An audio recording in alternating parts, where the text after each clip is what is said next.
Huwag mo akong husgahan sa kaunti mong kaalaman kasi kilala mo lang ako sa pangalan, hindi sa galawan.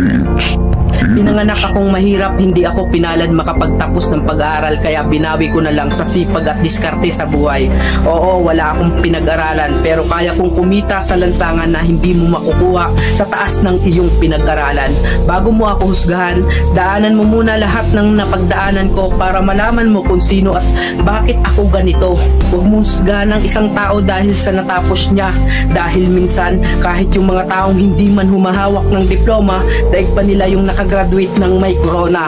Bawat tao may kanya-kanyang kwento sa buhay, kaya bago mo sila husgahan, alamin mo muna ang kanilang pagkatao at tingnan mo muna ang sarili mo, baka malala ka pa sa tinitira mo.